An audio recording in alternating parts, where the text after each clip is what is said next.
I'm going to palpate the rhomboids minor and major. I'm going to do them together because they basically sit side by side.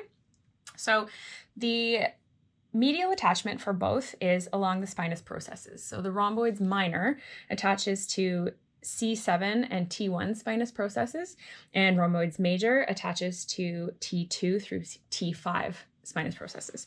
So to find the top of this, so C7, I'm basically going to do a flat hand palpation at the top, the bottom of the neck, top of the shoulders, and I'm going to feel for the most prominent spinous process. That should be C7. So to confirm that, which is right here, I'm going to put my finger on what I think is C7 and go down one to T1.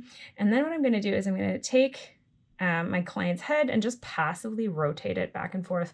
C7 under this finger should move a bunch and T1 should not. And in this case, I was correct. So here's the beginning of rhomboids minor at C7, and then down we go. So T1, T2, T3, T4, T5. So all along here is the medial attachment for rhomboids.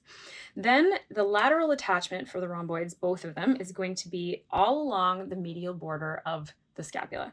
So I have my client's arm along her body here. And what I'm actually going to do, if it's comfortable for her, is I'm going to actually just place her hand at the in her lower back. And what that's going to do is it's going to pop up the medial border even more. And then I'm going to even tuck under her, the anterior part of her shoulder, and push backwards, and that medial border pops up even more. So if you're having trouble finding that, that's how you would go about it. So I can feel, this is the most prominent part here, I can feel how it comes down here to the inferior angle, and I can feel all the way up the medial border of the scapula until it starts to round, and I know that's the superior angle. So this is the whole thing here is the lateral attachment for the rhomboids minor and major. I'm just going to put her arm back there. Now, normally we get our client to resist against us. We don't need to in this case because the weight of her shoulders is going to be enough. So the rhomboids, the main action of them is to retract the scapulae. So what I'm going to have my client do is just pull your shoulder blades gently back together. Now, we know this is where it starts, and this is where it ends. So I'm going to be sort of palpating. You okay to hold that? Mm-hmm. Okay, I'm going to be palpating through here. Now, the fibers of the rhomboids are like a Christmas tree, okay? Relax for a second. The rhomboids are deep to the upper and middle trapezius. But those fibers of the mid-traps are sort of horizontal here.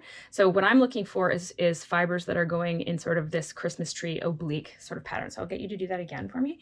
So when I'm palpating, I feel those superficial trapezius fibers, but I'm looking to palpate across fiber on an angle like this. So I can definitely feel all of that. And as it comes down, I can feel the edge of it right around here. Thank you.